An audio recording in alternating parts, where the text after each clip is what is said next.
Halo, assalamualaikum warahmatullahi wabarakatuh. Kita berjumpa lagi pada kesempatan kali ini, teman-teman semuanya. Dan pada pertemuan kali ini kita akan membahas tentang future tense, ya. Jadi kita membahas tentang tenses dengan nama future tense. Nah, sebagaimana yang sudah saya paparkan pada file PDF ini, jadi pengertian tense atau tenses itu dalam bahasa Inggris berarti waktu. Nah, kata tense berarti kata kerja atau kumpulan kata yang digunakan untuk mengekspresikan hubungan waktu. Jadi dalam bahasa Inggris itu ketika kita mengutarakan sebuah kalimat, ya, dan ketika kalimat itu menunjukkan waktu yang berbeda, maka kata kerja itu juga berbeda atau dia ikut berubah sesuai dengan waktu yang digunakan dalam menyampaikan di kata kerja tersebut. Misalnya, ketika saya bilang saya pergi ke pasar setiap hari. Keterangan waktunya adalah kata setiap hari. Maka nanti ketika itu di bahasa Inggris kan akan menjadi I go to market every day. I go to market every day. Kata kerjanya go. Dia menggunakan kata kerja pertama, go. Tetapi jika kata kerja waktunya itu saya ubah, misalnya begini, saya pergi ke pasar kemarin. Then the English version will be I went to market yesterday. Nah, kata kerjanya menjadi bentuk kata kerja kedua atau bentuk past, go menjadi went. Sedangkan kalau jika saya ubah lagi, saya akan pergi ke pasar besok. Waktunya adalah besok. Maka the English version will be I will go to market tomorrow. I will go.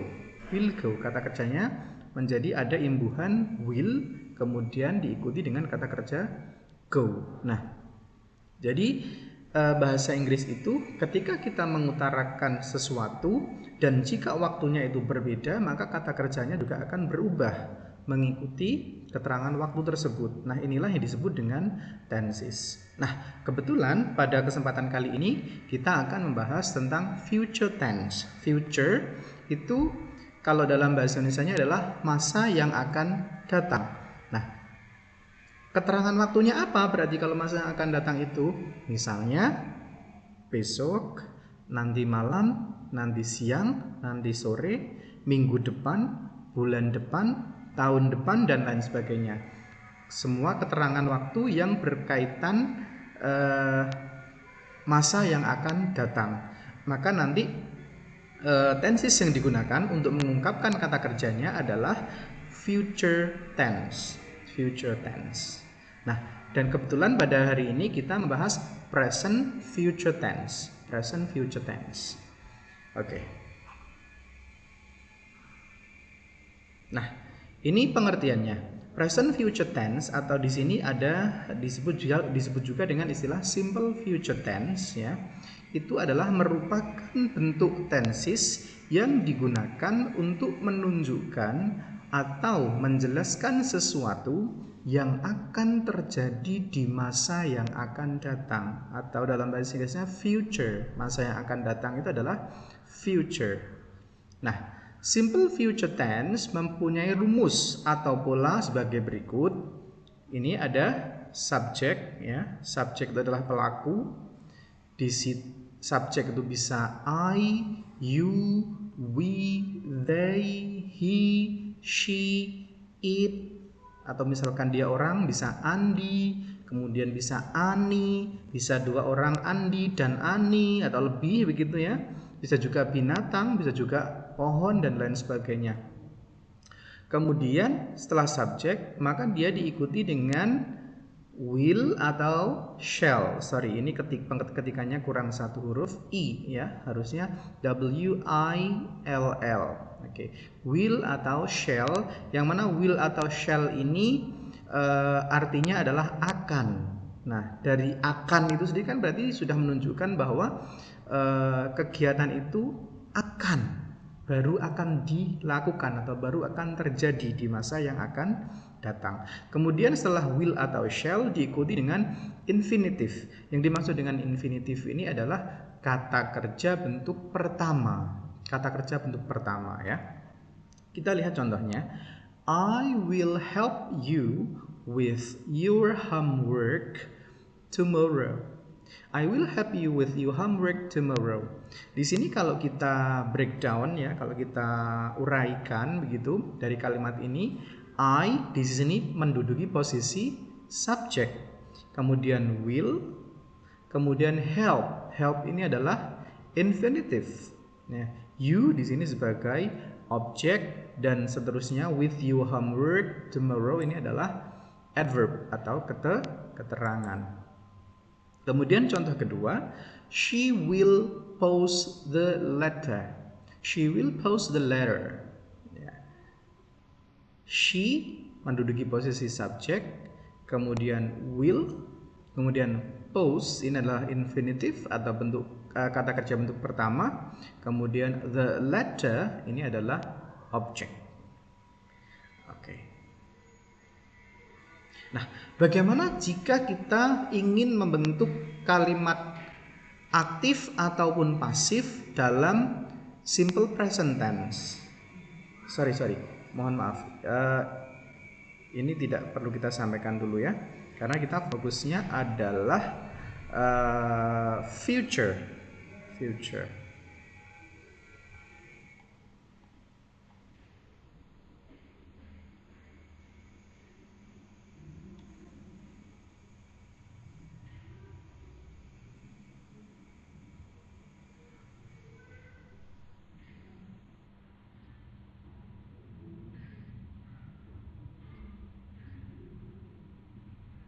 Nah, ini kita masuk di sini. Bagaimana kalau kita ingin membentuk kalimat positif atau kalimat pasif dengan menggunakan simple future tense atau present future tense. Nah, kalau kalimat aktif, contoh yang saya sampaikan tadi, ya, misalnya kayak she will post the letter atau I will I will do my homework atau I will help you your homework tomorrow. Nah, itu adalah kalimat aktif begitu. Tetapi kalau kalimat pasif itu adalah kalimat yang mana subjeknya dia malah dikenai pekerjaan. Misalnya ketika ada kalimat bahasa Indonesia, saya, atau misalnya kamu akan membantu saya mengerjakan PR. Nah, itu tadi kalimat aktif. Ketika kita ubah menjadi kalimat pasif, maka dia akan berubah menjadi saya akan dibantu oleh kamu mengerjakan PR. Nah, jadi yang awalnya ketika dia dalam kalimat aktif posisinya sebagai objek, maka ketika dia berada di kalimat pasif, dia beralih ke depan, dia menjadi subjek. Jadi kamu akan membantu saya mengerjakan PR menjadi saya akan dibantu oleh kamu mengerjakan PR. Ya, itu adalah contoh in Indonesian version. Nah, bagaimana kalau kita membuatnya dalam bahasa Inggris begitu? Nah, ini contohnya ya. I will visit Borobudur Temple next year. Ini adalah kalimat pasif. Kalimat pasif. Kalimat aktif ya. Saya ulangi lagi. I will visit Borobudur Temple next year. This is active sentence atau kalimat aktif. Carvel will finish his work. Ini juga contoh dari kalimat pasif. Nah, aktif. Ya. Ketika kedua kalimat aktif ini kita ubah menjadi kalimat pasif atau passive voice dalam bahasa Inggrisnya, maka rumusnya akan berubah menjadi begini. Subject, kemudian diikuti oleh will atau shall, kemudian this should be not. Ini harusnya bukan not ya, tetapi adalah BE ya, BE. Ya, ini ada kesalahan. Oke, saya bantu edit ya. Nah. Oke. Nah, harusnya begini ya. Nah, subjek will atau shall kemudian diikuti B ya, BE. B kemudian diikuti verb 3, kata kerja bentuk ketiga. Nah, maka tadi yang kalimat aktifnya I will visit Borobudur Temple next year menjadi Borobudur Temple will be visited by me next year. Nah, gitu. Jadi visit ini nanti apa namanya? Nah, coba saya buat. Oke. Ketika ini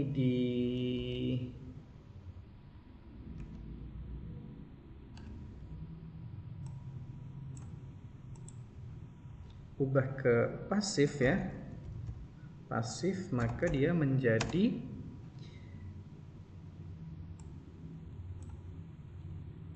Borobudur Temple will be visited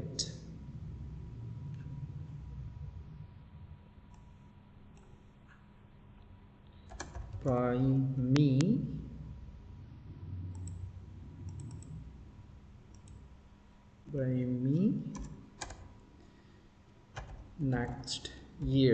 next year. Nah, ini berubah begini kalimatnya. Pun juga dengan contoh kalimat yang kedua ya. Carvel will finish his work, maka dia akan menjadi his work will be finished by Carvel. Ya.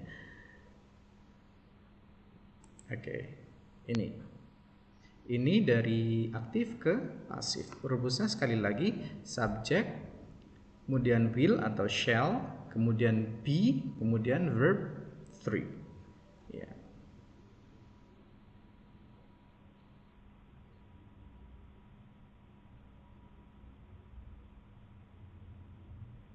Oke, sekarang kita masuk pada penggunaan simple future tense ya. Yang pertama, simple future tense itu digunakan untuk menyatakan perbuatan yang akan dilakukan pada waktu yang akan datang. Jelas ya, karena namanya aja future. Contohnya, Reef will late tomorrow. Sorry, ini harusnya nggak boleh will late, harusnya will be late, karena late itu adalah kata sifat, dia bukan kata kerja. Reef will be late tomorrow.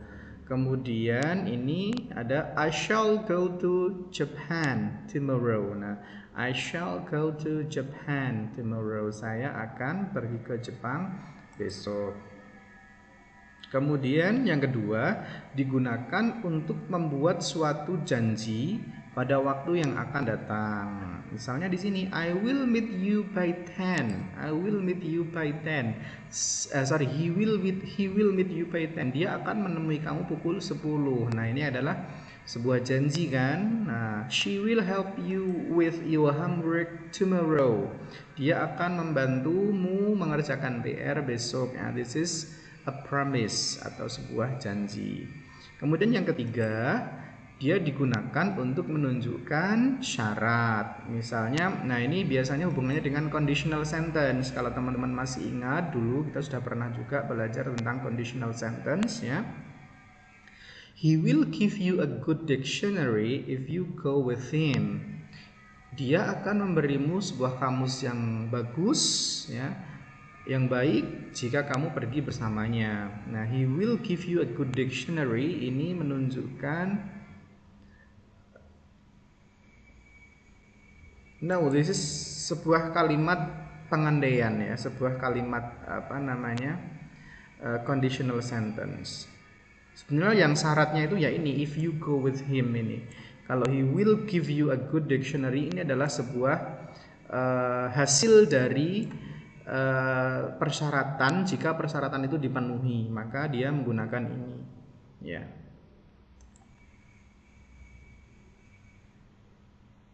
Kemudian yang keempat, digunakan untuk memohon kepada seseorang untuk melakukan sesuatu. Misalnya, will you please help me to get the book? Ya, tolong ambilkan buku itu. Will you please? And would you please itu kalau misalnya lebih sopan lagi. Ya, ini adalah ringkasannya ya. Oke. Ya, sampai di sini keterangan kita atau penjelasan kita terkait dengan simple future tense atau present future tense. Ya, semoga apa yang sudah saya jelaskan tadi dapat dipahami dengan baik oleh teman-teman semua. Nanti untuk sesi diskusi kita bisa lanjut melalui media lain, bisa WhatsApp atau bisa di platform e-learning kita di Moodle ya, atau mungkin kita bisa juga kalau ada kesempatan kita bisa menggunakan Google Meet begitu ya. Thank you very much for your attention and wassalamualaikum warahmatullahi wabarakatuh.